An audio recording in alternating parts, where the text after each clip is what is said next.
Tower is all that stands between light and darkness. For thousands of generations, the gunslingers were knights, sworn to protect it. And I'm the only one left. Bringing the Dark Tower to the big screen has proved to be an endeavor almost as epic as the story itself, taking over a decade to come to fruition and leaving directors like J.J. Abrams and Ron Howard in its wake. And if you've read any or all of the 8-and-a-bit novels that form Stephen King's self-described magnum opus, you can probably understand why. It's a time-hopping, reality-bending cocktail of fantasy, sci-fi, and horror that defies easy categorization, as I've just demonstrated. The tower protects both our worlds.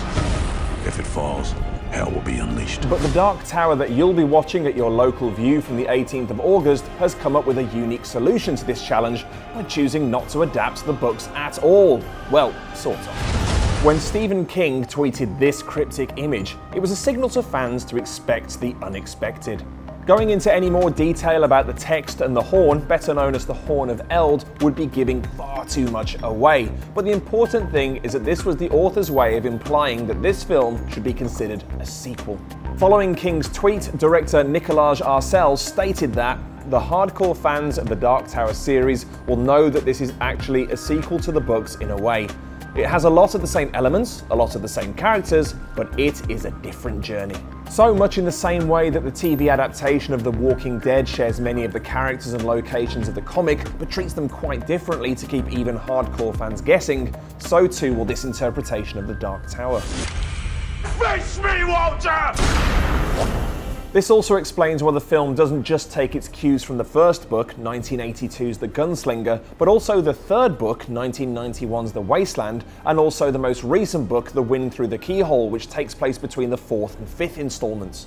So which aspects will be consistent with the books? Well, according to King, the film's opening will depict the gunslinger's celebrated first line, the man in black fled across the desert, and the gunslinger followed.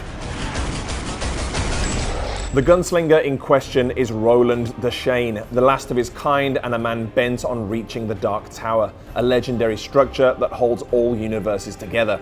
As his title suggests, he's a master marksman, able to fire his trademark twin revolvers with incredible accuracy and reload them at superhuman speed.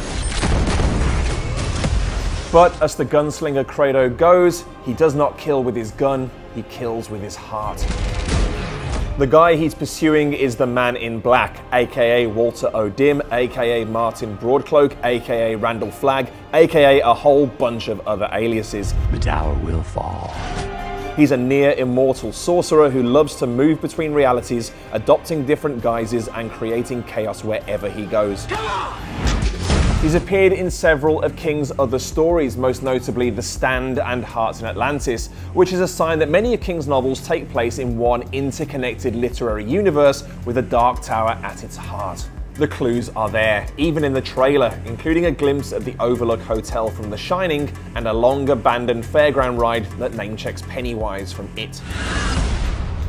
The only other confirmed character is Jake Chambers, a young boy from New York plagued with visions of Midworld who ultimately ends up being transported there. As with the novels, he teams up with Roland in his efforts to prevent the Dark Tower's destruction and with it, the end of our world. This has been the source of some controversy for fans, as Jake is but one member of the Gunslingers Quartet. Quartet is a word taken from the Dark Tower's own language, known as High Speech, and refers to a circle of people brought together by fate. There are two other significant members of this quartet, namely Eddie and Susanna Dean, who apparently won't feature in this film, but according to the director, they're certainly out there. I would certainly be disappointed if we didn't bring them in. They're such a huge part of the story. It's clear that The Dark Tower is a tale too expansive and too ambitious to be told in a single film. With its lean 95-minute running time, it promises to be an accessible yet spectacular tale that allows newcomers to focus on key elements of this strange, fascinating universe before subsequent films expand their mid-world view. If you want to witness the beginning of the Gunslinger's incredible journey on the big screen, go then to myview.com. All right, let's go.